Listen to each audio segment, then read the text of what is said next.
সেই অর্থের দিকে তাকায় বললাম আলিফ লাম মিম একটা কোড আল্লাহ রাব্বুল আলামিন দিলেন।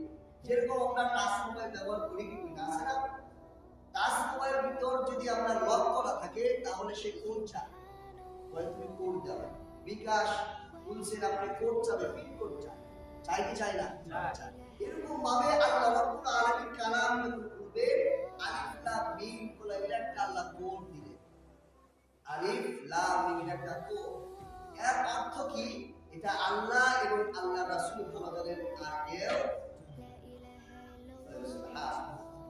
এই কোডের পরে আল্লাহ বলতেছেন যালিকাল কিতাব, এই কিতাব লা রাইবা ফি, যার ভিতরে কোনো প্রকার সন্দেহ চলবে না। এই কোরআনের ভিতরে কোনো সন্দেহ নাই। আচ্ছা, কোরআনের ভিতরে সন্দেহ নাই, কোরআন কাদের জন্য আল্লাহ নাযিল করেছে?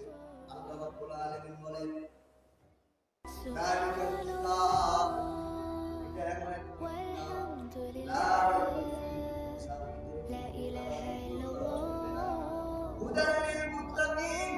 আল্লাহ রাব্বুল আলামিন এই কোরআনকে মুত্তাকিনদের হেদায়েতের জন্য তৈরি করেছেন। বলেন সুবহানাল্লাহ। কাদের জন্য? মুত্তাকিনদের জন্য। মুত্তাকিন কারা? সেই দিকে যাব না। আমি যে আয়াতে কারিমা তেলাওয়াত করেছি, এই কোরআন কার কোরআন? কার কোরআন? আল্লাহর কোরআন।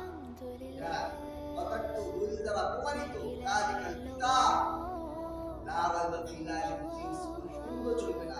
এই কোরআনের ভিতরে আল্লাহ রাব্বুল আলামিন আজকে যে বিষয় আমার আলোচনা, সেটা হচ্ছে সুদ। সেটা কি? সবাই বলেন কি বিষয়? আজকে আমার আলোচ্য বিষয় হচ্ছে সুদ। এই সুদ কাকে বলা হয়? এই সুদ মারাত্মক গুনাহ। এই সুদ সম্পর্কে আল্লাহ রাব্বুল আলামিন তার কালামের ভিতরে কতটি আয়াত আল্লাহ এনেছে। এই আয়াত যদি আমরা কালামের আয়াতগুলো স্বীকার করি, আল্লাহ থাকবে, বলেন থাকবে। সুদ সম্পর্কে আলোচনা। এই সুদ কাকে? সুদ এটা একটি বাংলা শব্দ। আমরা বলেন এটা কি শব্দ? সাথে সাথে কথা বলে। আমার এই মাইকের আওয়াজ যতদূর যাচ্ছে বা যারা আছে কাছে শহরের কথা গুরুত্বপূর্ণ আজকে কথা বলবো। কারণ এই বিষয়টা আমরা না জানার কারণে অনেকের ভিতরে এই রোগটা প্রবেশ করেছে।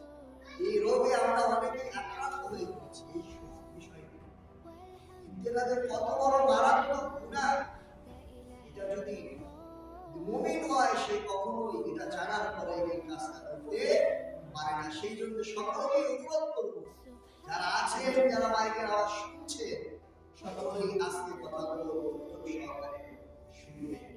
কারণ সুদ এটা বাংলা শব্দ, আরবিতে বলা হয় রিবা। আরবিতে কি বলা হয়? রিবা। ইংরেজিতে শব্দ ইন্টারেস্ট। ইংরেজিতে কি বলা হয়? ইন্টারেস্ট। এই সুদ কাকে?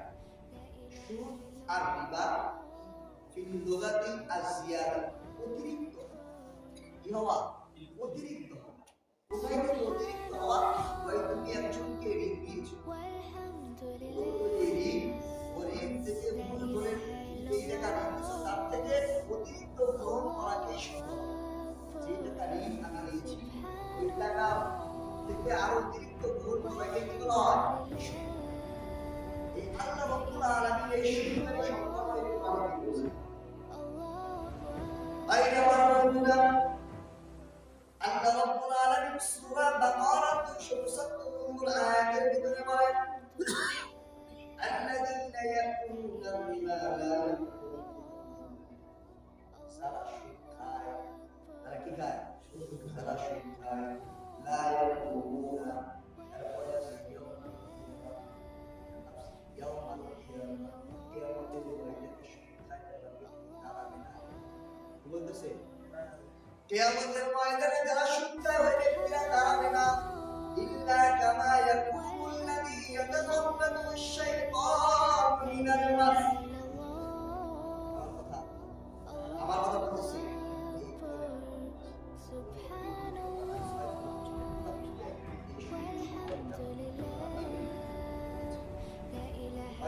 সবাই বলে কোরআনের 3 নম্বর পারায় 6 নম্বর পৃষ্ঠায় আল্লাহ রাব্বুল আলামিন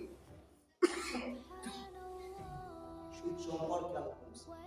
আমি হ্যাঁ বলি, কারণ আল্লাহর কোরআন থেকে কথা বলা এটা আমার কোনো বানানো কথা না। আমার বানানো কথা আমি বলছি না, আল্লাহ কোরআনের ভিতরে বলে